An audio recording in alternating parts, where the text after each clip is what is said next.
Hello guys, welcome to my channel Deepa education J. आज की इस वीडियो में मैं आपको इलाहाबाद यूनिवर्सिटी के एंट्रेंस एग्ज़ाम से संबंधित जीके के सब्जेक्ट में कुछ महत्वपूर्ण प्रश्नों को लेकर आई हूँ। आई होप आपके लिए ये वीडियो अन्य एग्ज़ाम के लिए भी बहुत ही ज़्यादा महत्वपूर्ण होंगी। तो सामान्य ज्ञान के कुछ क्वेश्चन हैं। इन क्वेश्चन के अलावा इनसे संबंधित कुछ महत्वपूर्ण नोट्स हैं जो आपके एग्ज़ाम के पॉइंट ऑफ व्यू से भी बहुत इंपॉर्टेंट होंगे। तो लेट्स स्टार्ट। आराम हराम है नारा दिया था पंडित जवाहरलाल नेहरू ने।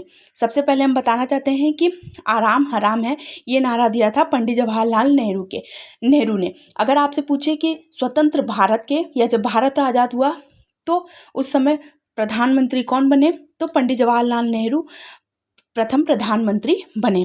आगे हम बात करते हैं, निर्विरोध रूप से चुने जाने वाले एकमात्र राष्ट्रपति थे, तो नीलम संजीव रेड्डी एकमात्र राष्ट्रपति जो निर्विरोध चुने गए थे, यानी इनके विरोध में कोई नहीं खड़ा हुआ था।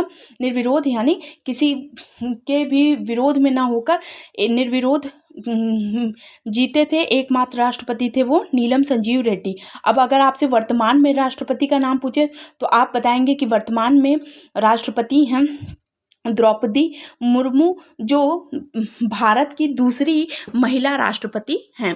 भारत का मैनचेस्टर किसे कहते हैं, तो भारत का मैनचेस्टर है अहमदाबाद को भारत का मैनचेस्टर कहते हैं। अहमदाबाद जो है वो गुजरात में है। गुजरात राज्य की बात करें तो गुजरात राज्य में अहमदाबाद है और अहमदाबाद को भारत का मैनचेस्टर कहा जाता है। आगे हम बात करते हैं, विटामिन ए की कमी से होने वाला रोग बताइए। विटामिन ए की कमी से होता है रतौंधी। अगर हम आपसे पूछें कि विटामिन ए की कमी से होने वाला रोग, ये सारे रिपीटेड क्वेश्चन है और इलाहाबाद यूनिवर्सिटी एंट्रेंस एग्जाम में जीएस के जो ये पोर्शन है, जीएस में ये रिपीटेड क्वेश्चन है, तो ये प्रीवियस क्वेश्चंस हैं। इन क्वेश्चंस को आप बहुत ही ध्यान से देखिए, सुनिए और समझिए। विटामिन ए की कमी से होने वाला रोग जो होता है वो रतौंधी होता है। अगर आपसे पूछे कि विटामिन ए की मात्रा सर्वाधिक किस स्रोत से हम विटामिन ए प्राप्त कर सकते हैं, तो सर्वाधिक स्रोत जो होता है, ये क्वेश्चन भी आया हुआ है कि गाजर में कौन सी विटामिन होती है, तो विटामिन ए जो होती है वो गाजर में पूर्ण रूप से पाई जाती है। अब ए की कमी होगी तो रतौंधी हो जाएगा। इस रतौंधी रोग में क्या होता है, तो व्यक्ति को रात में बिल्कुल भी दिखाई, अंधेरे में बिल्कुल भी दिखाई नहीं देता है। आगे हम बात करते हैं, शांति निकेतन की स्थापना हुई। शांति निकेतन की स्थापना हुई 1901 में। इसके साथ साथ हम अगर आपसे पूछें कि ईस्ट इंडिया कंपनी की स्थापना, ध्यान रखिएगा ये क्वेश्चन भी रिपीटेड है, ईस्ट इंडिया कंपनी की स्थापना कब हुई थी, तो आप बताएंगे 1600 ईस्वी में ईस्ट इंडिया कंपनी की स्थापना हुई थी। आगे है, जनगण मन के रचनाकार बताइए। तो जनगण मन के रचनाकार हैं रविंद्रनाथ टैगोर। रविंद्रनाथ टैगोर जो है वो जनगण मन यानी हमारा राष्ट्रगान है जनगण मन। अब राष्ट्रगान से संबंधित कुछ फैक्ट्स को जान जाते हैं, तो राष्ट्रगान से को जो लिखे हैं वो हैं रविंद्रनाथ टैगोर। बहुत इंपॉर्टेंट है। अगर आपसे पूछे कि राष्ट्रगान कितने समय तक गा सकते हैं, कितने सेकंड में कंप्लीट होना चाहिए, तो 52 सेकंड में कंप्लीट होना चाहिए। और अगर आपसे और भी लेटेस्ट क्वेश्चन पूछे तो आपसे ये पूछे कि किस देश के राष्ट्रगान में थोड़ा परिवर्तन किया गया है, तो आप आंसर बताएंगे ऑस्ट्रेलिया। बहुत ही इंपॉर्टेंट क्वेश्चन है। इस किसी भी नोट्स को और किसी भी नोट को जितना मैंने आपको बताया, ये सारे क्वेश्चन बहुत ही ज़्यादा इंपॉर्टेंट है। अगर आपसे पूछे, क्योंकि देखिए हमने आपको पहले बताया कि जनगण मन हमारे भारत का राष्ट्रगान है। अब राष्ट्रगान है तो हम अगर आपसे पूछे कि किस देश के राष्ट्रगान में या नेशनल एंथम में थोड़ा सा परिवर्तन किया गया है, तो आप बताएंगे ऑस्ट्रेलिया के। आगे क्वेश्चन है, वेदों की ओर लौटो का नारा किसने दिया, तो वेदों की ओर लौटो का नारा दिया था स्वामी दयानंद सरस्वती ने। आगे है, भारतीय अशांति के जनक किसको कहा जाता है, तो भारतीय अशांति का जनक कहा जाता है बाल गंगाधर तिलक को। अब अगर आपसे पूछे कि बाल गंगाधर तिलक को भारतीय अशांति का जनक कहा किसने था, तो आप पहली बात तो ये आप ये जान गए कि भारतीय अशांति का जनक जो है तो बाल गंगाधर तिलक को कहा गया, भारतीय अशांति का जनक कहा गया। लेकिन अगर आपसे ये पूछे कि भारतीय अशांति का जनक इनको कहा किसने, तो शेरॉल थे जिन्होंने ये भी क्वेश्चन इंपॉर्टेंट हो गया है। तो किसने बाल गंगाधर तिलक को भारतीय अशांति का जनक कहा? तो शेरॉल ने कहा था। भारतीय राष्ट्रीय कांग्रेस की स्थापना कब की गई?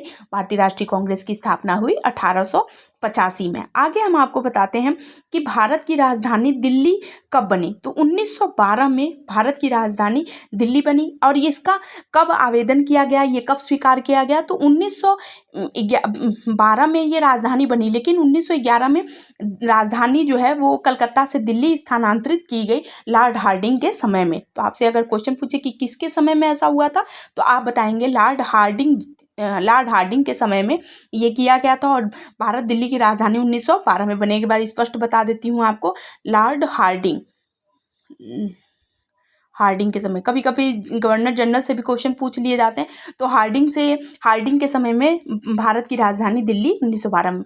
भारत में पूर्व का बोस्टन किसको कहते हैं? तो भारत में पूर्व का बोस्टन अहमदाबाद को कहा जाता है। यहाँ पर मैंने पहले आगे क्वेश्चन में बताया था कि भारत का मैनचेस्टर भी किसको कहते हैं?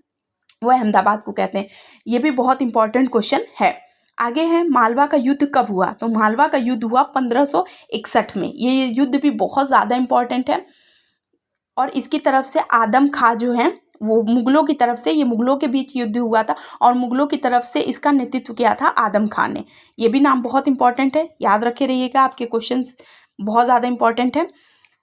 फिर आगे बात करें, केंद्रीय गंगा प्राधिकरण का गठन कब किया गया है? तो केंद्रीय गंगा प्राधिकरण का गठन 1985 में किया गया। सबसे प्राचीन वेद का नाम बताइए। अच्छा, इसके साथ साथ मैं आपको बता दूं, अगर आपसे पूछे कि नमामि गंगे परियोजना कब से शुरू हुई? तो 2014 से नमामि गंगे शुरू हुआ है। यहाँ क्वेश्चन में केंद्रीय गंगा प्राधिकरण का गठन 1985। सबसे प्राचीन वेद का नाम बताइए। ऋग्वेद। ऋग्वेदों, अगर वेद की संख्या पूछे तो आप बताएंगे कि वेद की संख्या होती है 4।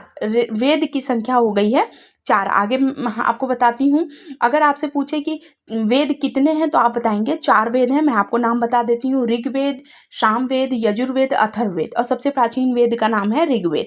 वेदांग कितने हैं? तो वेदांग हो गए 6। वेदांग यानी वेद के अंग, तो वेदांग यानी वेद की संख्या हो गई 4 और वेदांग की संख्या हो गई 6। बहुत इंपॉर्टेंट है। आगे क्वेश्चन है कि इनकलाब जिंदाबाद का नारा किसने दिया? तो भगत सिंह ने इनकलाब जिंदाबाद का नारा दिया था। इसके साथ साथ आपको बता देती हूँ कि भगत सिंह के साथ साथ सुखदेव, ध्यान रखिएगा, भगत सिंह के साथ सुखदेव और राजगुरु को एक साथ फांसी दी गई थी। सुखदेव और राजगुरु को एक साथ फांसी दी गई थी। राजगुरु को फांसी दी गई थी। सुखदेव और राजगुरु के साथ साथ भगत सिंह को, तीनों लोगों को एक साथ फांसी दी गई थी। और इन तीनों लोगों को फांसी 23 मार्च 1931 को दी गई थी। ये सन भी बहुत इंपॉर्टेंट है, ये डेट भी बहुत इंपॉर्टेंट है। इसके साथ साथ इनका जो है भगत सिंह का नाम जो है वो इनकलाब जिंदाबाद का नारा दिया, इसके लिए इंपॉर्टेंट है।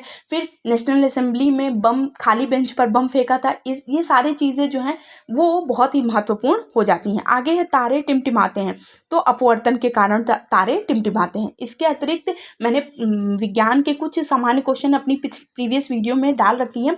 जो भी अभ्यर्थी इस परीक्षा में शामिल हो रहे हैं वो ये वीडियोस को एक बार बहुत अच्छे से देख लें, काफ़ी क्वेश्चन आपके उससे तैयार हो जाएंगे। तो आई होप आपके लिए ये वीडियो बहुत ही ज़्यादा हेल्पफुल होगी।